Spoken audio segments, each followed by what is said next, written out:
बिस्मिल्लाहिर्रहमानिर्रहीम। मैं हूँ ज़ीशान हैदर और आप देख रहे हैं शान एकेडमी चैनल। जैसा कि हमने मैकेनिक्स की बुक्स का chapter number 6 virtual work start किया हुआ है, ये उसी सिलसिले की आज तीसरी वीडियो है।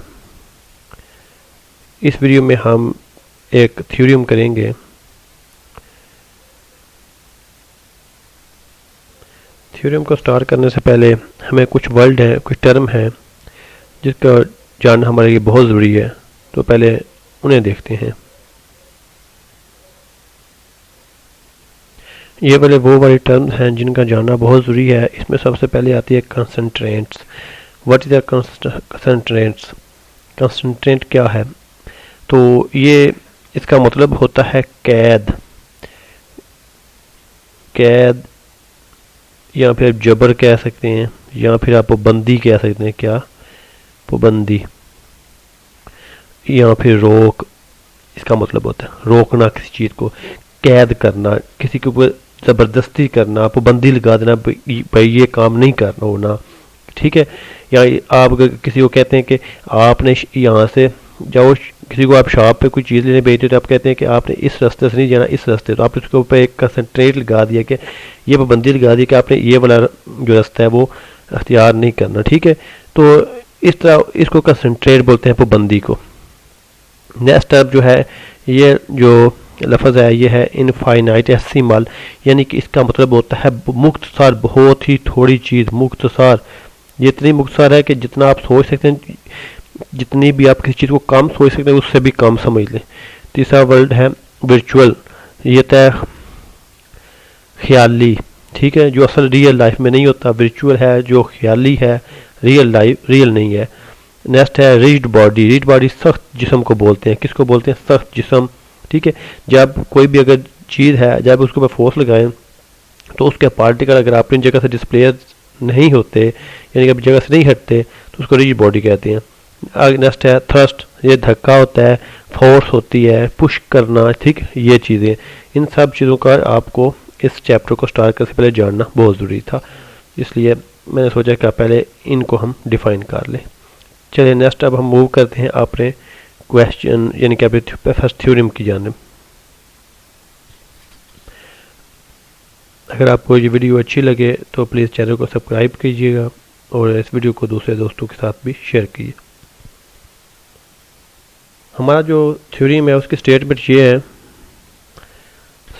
है, prove the principle of virtual work done for single particle, यानी कि एक पार्टिकल सिंगल एक पार्टिकल है, उसके लिए हमने वर्चुअल वर्क डन जो है उसके असूल को हमने बयान करना है, ठीक है, साबित करना है, प्रूव करना है। Let's go now consider that एक इनक्लाइन सतह है, ठीक है, एक इनक्लाइन प्लेन है। ये एक इनक्लाइंड सतह है, ये वाली, ठीक है जी, तिरछी सतह है, यानी कि इनक्लाइंड किसको बोलते हैं? इनक्लाइंड तिरछी सतह को, ठीक है जी, इनक्लाइंड प्लेन तिरछी सतह।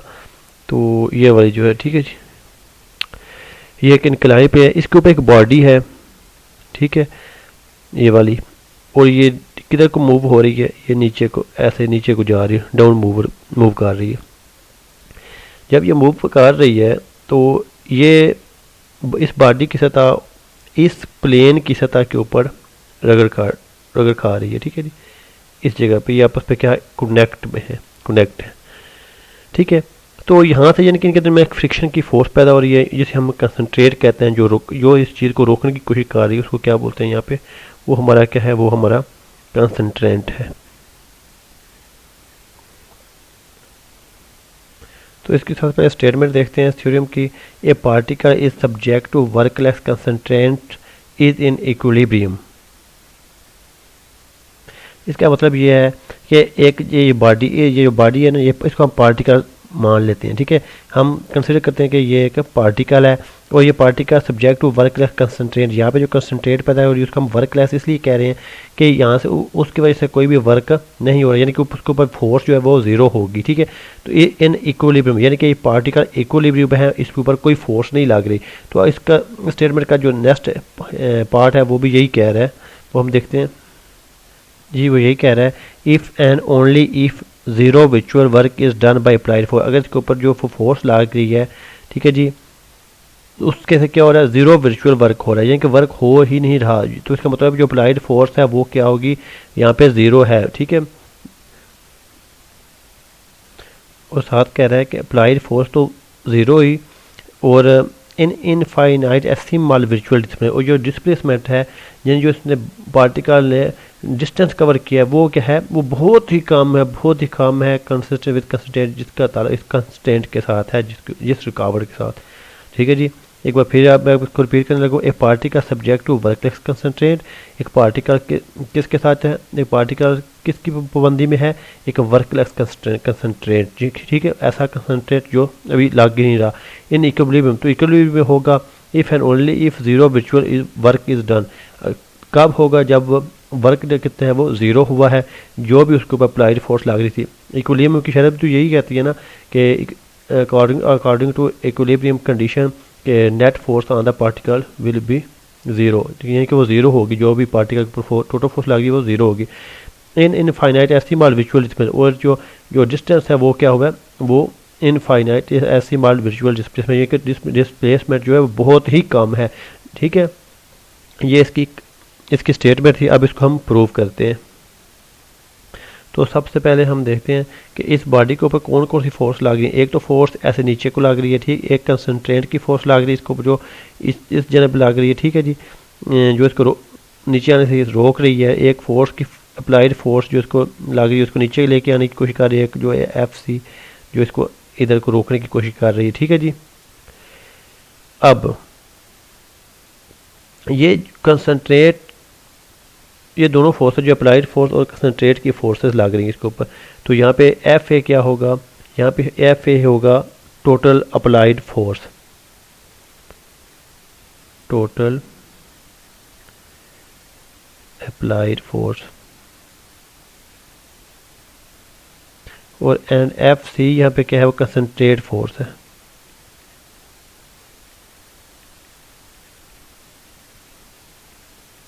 टोटल कंसनट्रेट फोर्स होगी। तो अगर हम ये यहाँ पे लेके चलें सिस्टम इक्विलिब्रियम में है, जैसा कि स्टेटमेंट इसकी स्टेटमेंट में है कि इन इक्विलिब्रियम में होगा, ठीक है, पार्टिकल।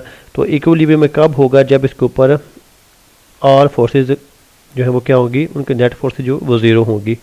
तो हम ये कहेंगे अगर इस चीज़ को हम लें कि सिस्टम इक्विलिब्रियम में है, तो हम according to theorem of equilibrium, किसके according, according to theorem of equilibrium, जो नेट फोर्स होगी ना वो ज़ीरो की इक्वल होगी। तो नेट फोर्स को है, इन दोनों फोर्स को प्लस कर दें, ऐड कर दें, तो हमारे पास टोटल फोर्स नेट फोर्स आ जाएगी और वो ज़ीरो की इक्वल होगी। इसको हम फोर्स वेक्टर क्वांटिटी होती है, इसके ऊपर ये वेक्टर की हम साइन लगा लेंगे और इसको हम क्वेश्चन नंबर 1 कहेंगे। तो इस आगे हम बढ़ते हैं। तो यहाँ पे वर्क डन होने के लिए क्या क्या चाहिए होता है, यहाँ पे आगे एक तो फोर्स लगेगी और वो पार्टिकल जो होता है वो थोड़ा सा डिस्प्लेसमेंट भी करेगा। कौन सा, इनफाइनाइट एसिमल वर्चुअल डिस्प्लेसमेंट करेगा। इनफाइनाइट एसिमल वर्चुअल डिस्प्लेसमेंट क्या होता है, वो होता है डेल आर, ठीक है जी। डेल का मतलब होता है बहुत ही कम डिस्टेंस हुआ है इस पार्टिकल ने किया under the force of action of force. तो अगर हम देखें एक वर्क का फार्मूला आप जानते हैं कि वो किसकी होता है, वर्क होता है F.D, फोर्स और डिस्प्लेसमेंट के प्रोडक्ट को हम बोलते हैं वर्क। तो यहाँ पे ऐसे हमें वर्क क्या मिलेगा, अगर हम फोर्स हम लगाए तो फोर्स हमारे पास क्या है, टोटल, ये टोटल फोर्स लग रही है FA प्लस FC, ठीक है, ये हमारे पास फोर्स जो हमने इस F की जगह पर लगा दी। आगे ये डॉट आएगा और D क्या है, यहाँ पे D मतलब ये जो हमारा डेल आर है ये होगा। इसकी वैल्यू पुट करने के बाद अब हम जानते हैं कि ये जो FA प्लस FC ये किसके इक्वल है, ज़ीरो के, तो इसकी जगह पे ज़ीरो पुट कर दें तो डेल आर, तो ये हमारे पास टोटल ये ज़ीरो इस डेल आर से जब ज़रब करेगा तो ये ज़ीरो हो जाएगा। तो यहाँ पे वर्क डन कितना हुआ, ज़ीरो, ठीक है जी। कितना वर्क डन हुआ है, ज़ीरो। इसको हम क्वेश्चन नंबर 2 कह लेते हैं। नेक्स्ट अगर हम देखें तो इसकी स्टेटमेंट था कि जो कंसनट्रेट वर्कलेस है, यानी कि कंसनट्रेट वर्कलेस का मतलब है कि कंसनट्रेट अभी लगे ही नहीं, कंसनट्रेट की फोर्स अभी लगी ही नहीं, तो वो ज़ीरो के इक्वल हो जाएगी। इस तरह ये जो टोटल फोर्स का ये वाला जो पार्ट आएगा ना हमारे पास, ठीक है जी, ये यहाँ से हमें जो मिलेगा वो किसके इक्वल हमें मिल रहा है, इससे इस रकम से हमें क्या मिलेगा, वर्क जो है वो हमें किसके इक्वल मिलेगा, ये डेल आर इन दोनों से मल्टीप्लाई हो जाएगा, तो F A del R plus F C del R, ठीक है, इसकी इक्वल, ठीक है, वर्क डन। तो इसमें से अगर ये एफ सी जो कंसनट्रेट है ये वर्कलेस है, यूजलेस है, ये हुए नहीं, तो ये इक्वल टू ज़ीरो हो जाएगा, तो ये ज़ीरो हो जाएगा, तो हमारे पास पीछे पीछे क्या बच गया, ये एफ ए डेल आर आ जाएगा, ठीक है जी। तो इसको हम ज़ीरो की इक्वल रखें तो ये हमारे पास ज़ीरो हो गया। एफ अप्लाइड फोर्स से जो जितना भी डिस्प्लेसमेंट हुआ है वो किसकी इक्वल हुआ है, ज़ीरो हो गया, ठीक है जी। इसको हम अब कन्वर्जली यहाँ पर तो हमें पता चलेगा work done applied force is zero. अब इसको हम उल्टा इसको प्रूव करेंगे। अगर हम ये मान के चलें कि work done applied by applied force is zero है, तो इसको हम किस तरह लिखेंगे, इसको हम इस तरह लिखेंगे एफ ए ये अप्लाइड फोर्स है, तो वर्क डन के लिए डिस्प्लेसमेंट जो होगा वो भी होगा, तो ये हम कह रहे हैं कि ये वर्क डन जो है एफ ए डेल आर ये वर्क डन है, ये किसकी इक्वल है, ये ज़ीरो की इक्वल है। अगर हम इसको ये मान के चलें, इसको हम क्वेश्चन नंबर 3 कहेंगे, ठीक है जी। तो प्रूव ये करना है कि force are in equilibrium, force क्या है वो इक्विलिब्रियम में है, यानी कि हमने ये साबित करना है कि उसको जितनी फोर्स लग रही है वो उनका सबका नेट फोर्स जो है नेट फोर्स होगी, जो मजमू होगा फोर्स का वो किसकी इक्वल है, ज़ीरो के। तो उसके लिए हमें दो फोर्स जो उसकी लग रही है, तो अप्लाइड फोर्स प्लस जो कंसनट्रेट की फोर्स है वो ज़ीरो के इक्वल होनी चाहिए, ठीक है जी। अब कंसनट्रेट यहाँ पे क्या है कि फोर्स क्या का वर्क डन कौन सा होगा, ये वाला, क्यों ये वर्कलेस है यूजलेस है, तो ये इक्वल टू ज़ीरो होगा। इसको क्वेश्चन नंबर हम 4 क्या लेंगे, जब 4 कहेंगे तो हम यहाँ पे लिखेंगे एडिंग इक्वेशन नंबर 3 एंड 4, इनको जमा करने से इनको ऐड कर लेते हैं, 3 और 4 को, F A del R plus F C del R, तो इनको जमा करने से ये क्या हो जाएगी, दोनों जमा करेंगे तो ये हमारे पास क्वेश्चन मिलेगी। अब इसमें से डेल आर अगर जो है वो हम कॉमन ले लें तो अंदर रह जाएगा ब्रैकेट के अंदर F A plus F C, ये आ जाएगा, ठीक है। और अगर हम ये कह लेते हैं कि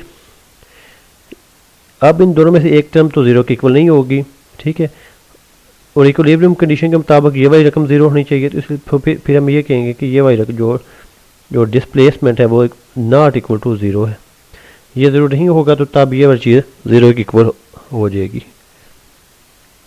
तो बस यही चीज़ हमने साबित करनी थी, ठीक है जी। हेंस प्रूफ यहाँ पे ये साबित हुई कि जो इक्विलिब्रियम के कंडीशन में जो नेट फोर्स का है वो ज़ीरो की इक्वल होगी। तो यही बात थ्योरी में थी कि पार्टिकल सब्जेक्ट टू वर्कलेस कंसनट्रेट, एक वर्कलेस कंस्ट्रेंट के अंडर जो पार्टिकल होगा वो इक्विलिब्रियम में होगा, ठीक है जी। कंसनट्रेट किसके, वर्कलेस, यानी कंस्ट्रेंट अभी नहीं हुआ, कंस्ट्रेंट की फोर्स नहीं लग रही, ठीक है, वो ज़ीरो है, तो उसके अंडर क्या होगा, पार्टिकल इक्विलिब्रियम में होगा। If and only if zero विचुअल वर्क इज़ डन, अगर विचुअल वर्क डन जो है वो कितना है, वो ज़ीरो होगा अप्लाइड फोर्स से। और इसके दौरान जो फास्ट डिस्प्लेसमेंट कवर होगा वो भी बहुत इनफाइनाइट एसिमल डिस्प्लेसमेंट होगा, ठीक है, इस कंसंट्रेट की वजह से। तो ये इसका थ्योरम है। उम्मीद करते हैं आपको इसकी चीज़ की समझ आ चुकी होगी। नेक्स्ट वीडियो में हम नेक्स्ट थ्योरम देखेंगे कि प्रिंसिपल ऑफ विचुअल work done for more than one particle, ठीक है, मल्टीपल पार्टिकल के लिए। ये तो सिंगल पार्टिकल के लिए वर्क डन थ्योरम था, अब हम नेक्स्ट वीडियो में मल्टीपल पार्टिकल के लिए वर्चुअल वर्क डन का प्रिंसिपल को देखेंगे, ठीक है जी। थैंक यू, अल्लाह हाफिज़।